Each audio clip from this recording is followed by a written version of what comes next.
So we're going to go through some examples of graphs on this first one and just talk about what they mean. And today we're going to learn a little bit more than that.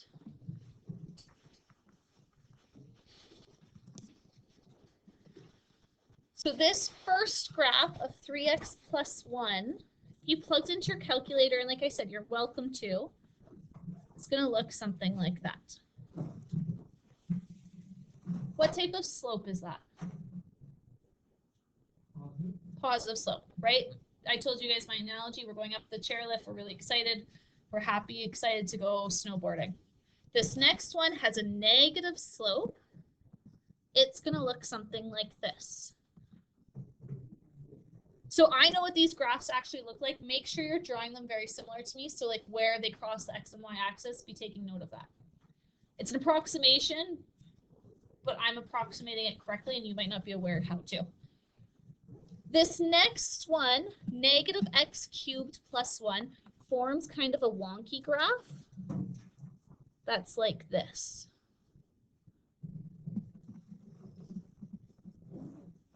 X squared, oh, my apologies.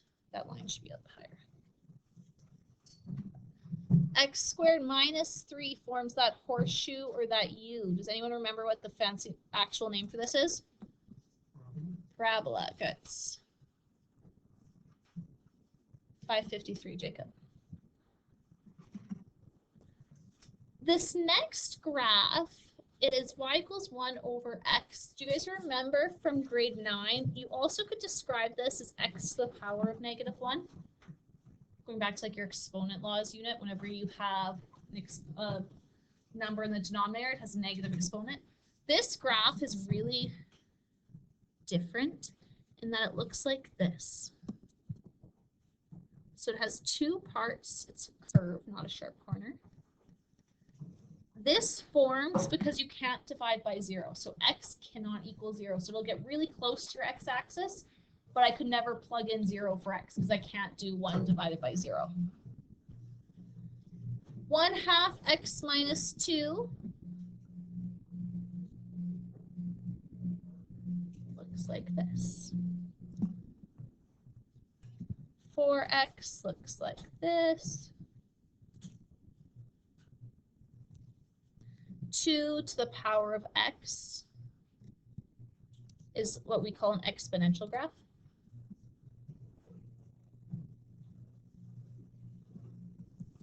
Which is more just like fun facts for you. So in grade 10, for the most part, we only care about linear graphs.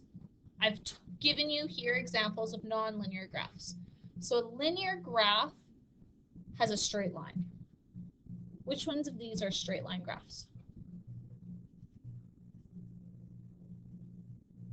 Oh, come on, someone showed this out. Is the first one a straight line? Yes. Is the second one a straight line? Yes. Third, fourth, fifth, sixth, seventh, and eighth is not. What is common with all 4 of those equations compared to the others? So like this is a super generalized question. Jasmine? Good, there's no exponents. So a linear graph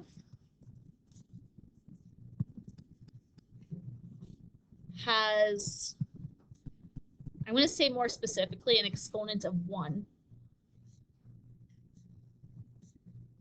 on the x variable. The reason why I say no exponents, technically that's not true, right? Everything has an exponent to the power of 1. So that's really important for us to recognize. We will be looking at graphs that are linear this year.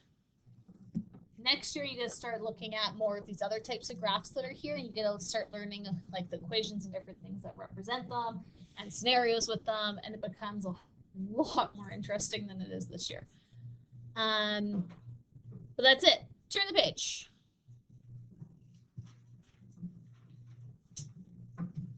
I'm going to kind of do my own thing here for a second, so just kind of ignore the writing and what they wrote. We're going to look at this first graph. So they gave us this grid. So I'm doing like my own thing. I'm just going to darken the x-axis here for you. We're going to draw additional lines onto this grid. So they gave us the equation of one line, sorry.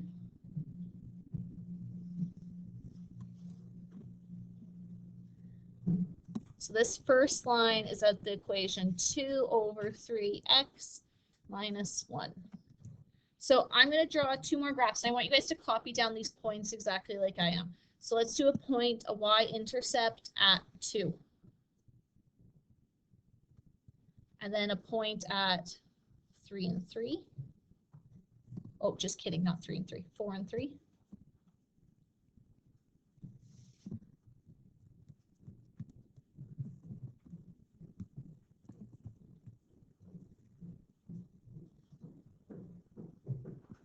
And then a point at -3 and 0.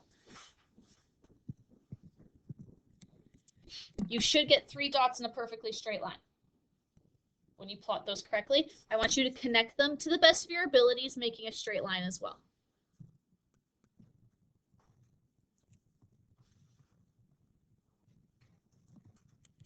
The equation of the line you just drew there is y equals 2 over 3x plus 2. And then we're going to do another one. So that's 1, 2, 3, 4. So 0, -4.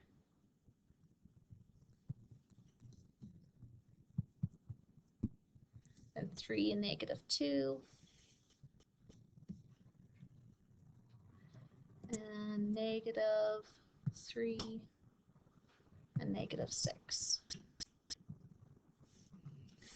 And then again, those are 3 points that you should be able to connect in a fairly straight line.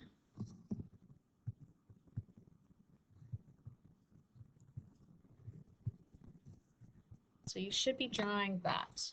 And I get that's a little bit hard to plot those points. So we have 3 equations of lines that have something in common and something different. From just this diagram, so remembering this has nothing to do with like your workbook, how they wrote this up.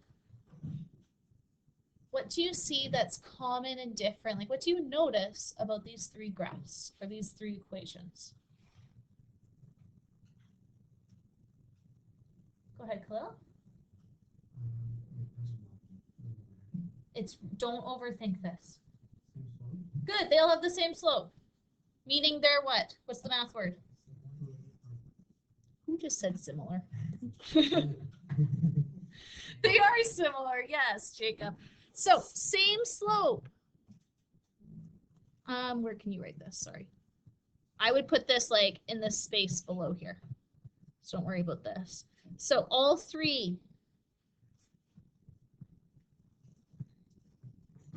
So they are parallel.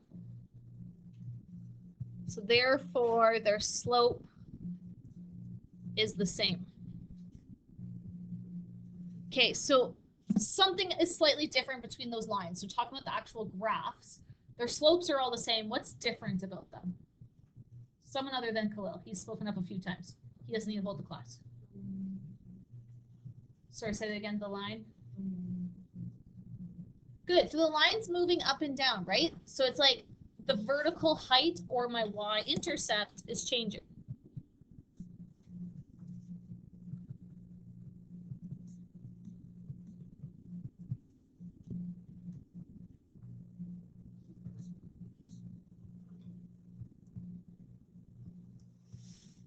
Okay, so we notice that when we look at the diagram. When we look at those 3 equations, what's the same in all 3 of them? I see like the reflection of a hand. Sophia. Good, 2/3 x is the same in all of them. We also said the slope is the same. So what do you think that means about that number? It's the slope. So the number, or like our math term for this, our coefficient is your slope.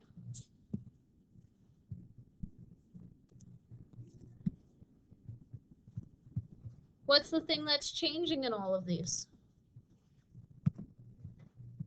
Just shout it out. What's changing? The constant is changing, which means that's our y-intercept.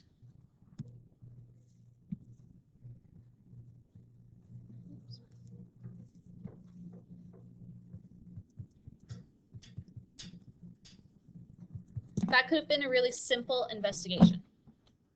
It's not, because it'd be overly simple, but we could have done it. So when you do or faced with an investigation, see how I stated like the really general, these things are the same? Well, what's the same in the equation?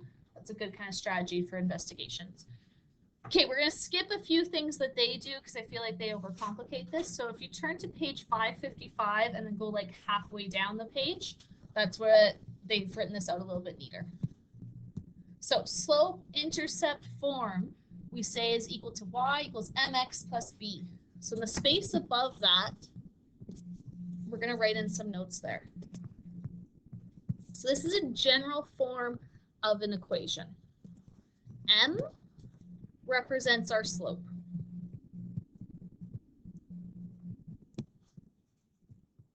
Our formula for slope, I hope you remember, is like the y minus y over x minus x. You remember this? Please tell me yes. Fabulous. The b then represents your y coordinate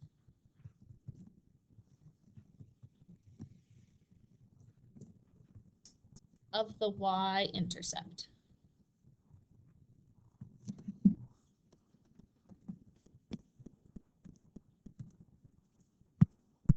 The m and x would be like your coordinates. So they're just like a set of points. That's going to come into play more later on, but often we leave as y and x, or x and y, for it to be in like our general form. So we can use this equation to describe graphs that we're graphing, but it's also like something that you easily can look at and identify quickly the slope and intercept. Go ahead, Khalil. Two questions. What Yeah. page are we on? I know you said it's 555. 555. And the second question is, this is actually related to what Mark's talking about earlier, sloping. Isn't common slope how we prove that something is collinear? Yes. So then how, like, like, if it's parallel is not collinear, collinear is not parallel. Something that's collinear just means it's like the exact same. They're on the same line. Two lines can be parallel but have different like starting points and endpoints. So like all these graphs that we just drew, those are three parallel lines. Collinear is talking about more like line segments. So like this portion compared to this portion on the same line. Oh, so you need 3 for it to prove it's collinear, but you need 2 to prove it's parallel. 3 what? 3 points. Yes. Yes. Okay, so at the bottom of page 555, we're going to do some examples. So this first one, y equals 3x plus 2. In this example, 3 is our slope. I want you guys to, like, if I just asked you a question this simple, like, what is the slope here? 3 is a completely fine answer, but I want you to keep in the back of your mind, slope is always rise over run. So think of it really as 3 over 1, because it means we're rising up 3, and then we're running to the right because it's positive 1. If you don't think of it as like 3 over 1, suddenly it becomes a lot more difficult, different parts of the unit. But by all means, 3 is your slope, right? 3 and 3 over 1 are the same thing, but just to keep in the back of your mind. Our y-intercept is at 2. For B, they wrote it slightly different, right? They wrote it out of order. So what I would do in questions like this is I would order it in the way we're familiar with. So I'm going to put the negative 2 over 3x first, plus 7 second, because then it looks more friendly. It's less scary. So now I can easily see my slope is negative 2 over 3, and then our y-intercept is 7. This next one, again, it's written kind of funny. How do I get rid of that 6? Good, we're going to divide.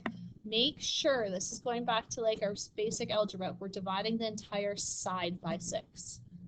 So really we have 8 divided by 6, x plus 1 over 6. You always reduce our fractions, so then we get 4/3 x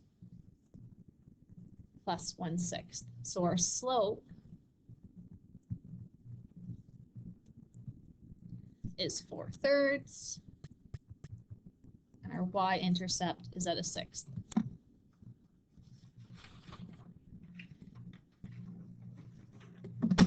Most often, your y-intercept is going to be like a nice, pretty whole number, but once in a while, they'll like try and throw you off and give you a fraction. Okay, turn your page. So we're considering the equation y equals 2x minus 5. What is our slope of this equation? Show me. Good, 2/1. So lots of times, grade 10s, I was able to graph something or approximate a graph when I was helping you really quickly. This is how I was able to do that. So our slope is 2, and my y-intercept is minus 5. When you go to graph this, there's a really easy way when you're graphing it. So you start off by graphing your y-intercept. So count down to -5. So we're going to have a data point right there.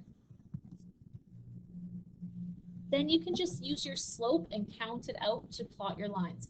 I always suggest drawing like 3 or 4 dots and then connecting your line, just because it helps you draw a straighter line. I don't expect you to use a ruler ever, but it helps. The more dots you have to guide you, the easier it is. So 2/1, so that means I'm going to rise up 2 and go 1 to the right. Up 2, 1 to the right, up 2, 1 to the right. The opposite of that, though, will be to go 2 down and 1 to the left. So that's how you can get to go into your other direction. From there, you're just connecting them. And that's how you sketch a graph.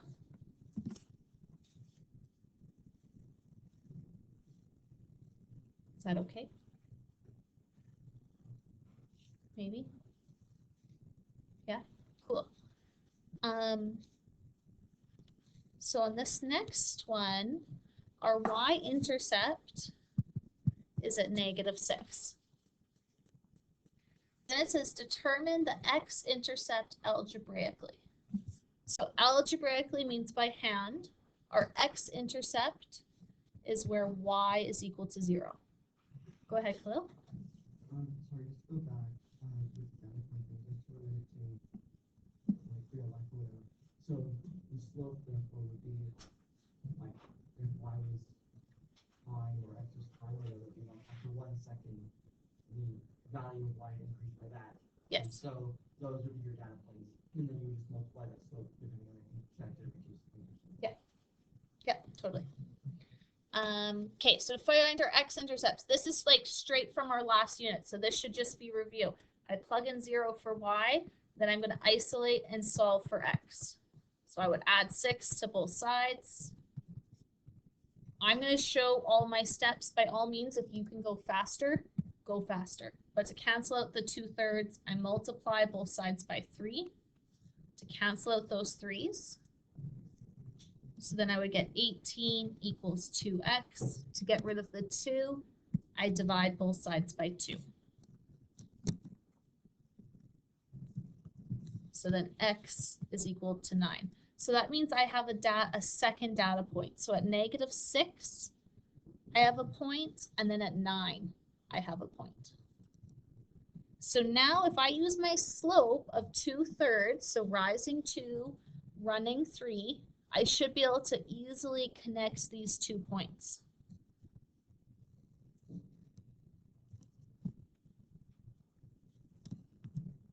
This is like a sanity check. So if I go up 2, 1, 2, 3, over, up 2, 1, 2, 3, over, my points connect. So that just means like, good, we did it correctly, we didn't make a mistake. If you made a mistake, they wouldn't connect, they wouldn't form a straight line. If you're not getting a straight line, you've made a mistake. At least in grade 10 anyways, because these will always form straight lines. that's it. Go ahead, Chloe. The x-intercept was 9, right? Yes.